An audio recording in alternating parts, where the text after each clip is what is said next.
Hey y'all, welcome to another video from WreckingOwl.com. So today I'm walking you through how I made a 3-step aider. I use this aider for getting a little bit higher on the tree without carrying as many sticks. It uses 3/16 inch Amsteel, 5/16 inch fuel line, and some 1-inch tubular webbing. So how I go about making it is I take the Amsteel and I mark out a 10-inch section, and then I mark a 4-inch section. This represents where I'll put the lock Brummel. And for this one, I did 22.5 inches. This gives me a little bit of room to bury the end of the Brummel. If I did it again, I'd probably actually do a little bit less because this makes for a pretty big step.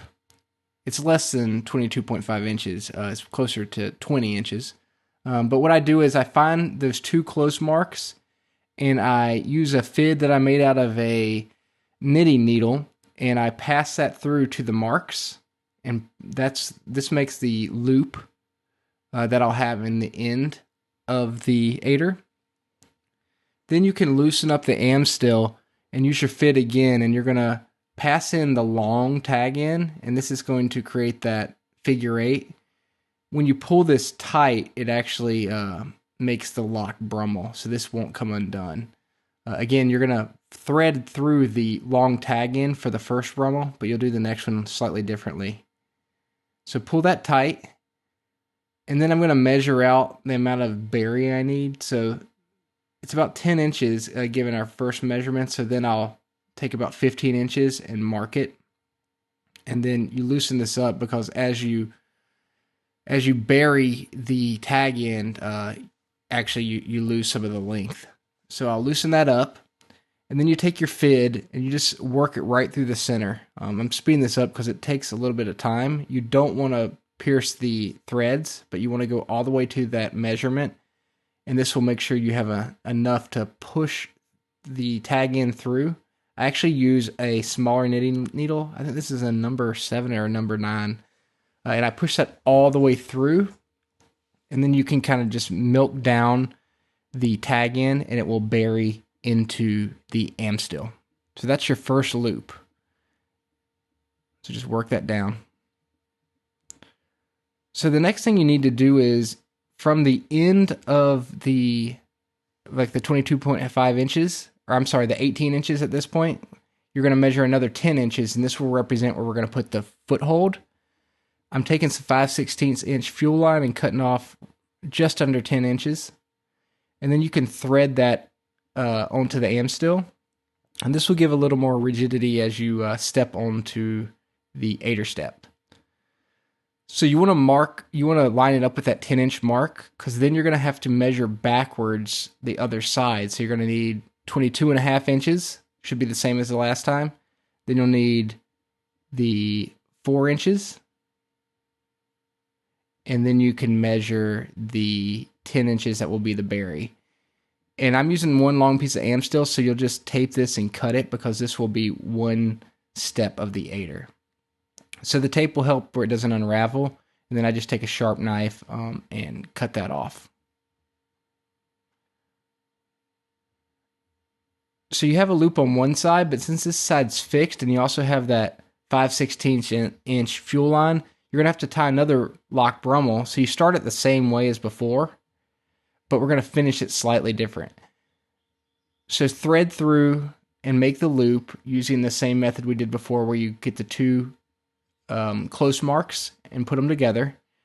But we're actually going to feed the whole loop through the tag in. And this is a slightly different way to tie a Brummel given a fixed end. So feed the loop through the tag in. And this will make the loop, but you also have to, once you pull that through, you have to push through the tag in because it's twisted.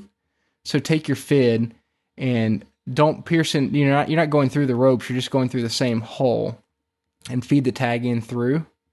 Once you do that, you'll see the tag in and the loop that it went through flip, and then you can kind of work the Brummel into the loop that we were wanting.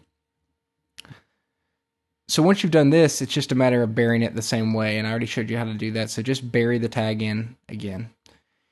And this makes up one of the loops of the aider. You're actually going to tie 3 of the same loops to build the aider, because you just kind of, they're modular. You just build one onto the other. So what you'll do is you'll lay out the first aider, and then you'll center the fuel line and loosen the ends.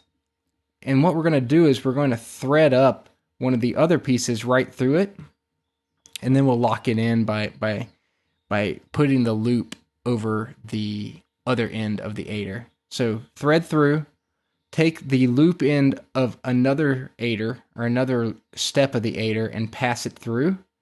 When you pass it through, open up the loop or the brummel and pass it over the top of the other aider step. And then you'll do the same thing on the other side, loosen it up, and then you can pass through the other side of the second step. And once it passes through, this is going to be a little bit difficult, so I just use another knitting needle to push it through. So pull that through and then thread the top step loop through the bottom step loop, and this will lock it in place. You have to do that one more time, and you're always going to add to the top. Once you have the top piece on, I actually add some abrasion resistant material, which is just 1-inch tubular webbing. So I cut off 2 sections that are the length of the top aider side links and thread those on. You can use your knitting needle to push that through to make it a little easier. And this will make it a little bit more abrasion resistant. And then you just make what will eventually be a girth hitch. So just pass it through. And that way, when you pull that girth hitch tight, it's going to clamp down on the 1-inch webbing. So this is how I use it. I actually first, I use a step. The first step is temporarily put there because I have to get higher to put the 3-step aider up. So I'm going to put this step on, but I'll eventually take it down. Once I have that step on, I'll then step up onto it and hang what will eventually be my first step at a height where the aider bottom will be just where I can take my first step up. So I'm using the Amsteel rope mod. I'll link to a video of how to do that. But hang that second, or that what will eventually be the first step, get it tight. Then you can undo your bottom step because you'll just pull that back up the tree. It's only temporary. And then you can take the ends and girth hitch the aider to the bottom step. So here's a close-up of how I do that. Again, push it through the loop, get it where the abrasive resistant piece is pulling against the step. And when you start, I always use a lineman's belt. This actually arrangement is kind of funny because my back's against a tree, so I really don't need the lineman's belt right here because I can't lean back into it enough. I will say that I never use this aider above the first step. So you just drive your toe in, and then when you're coming down, you can kind of fan your toe out to catch the loop, and then drive your toe in and step down. Again, I always use a lineman's belt. It doesn't do a whole lot on this tree, but that's really all there is to it. Again, I only use it on my first step. I just don't feel comfortable above that, but it has worked out great.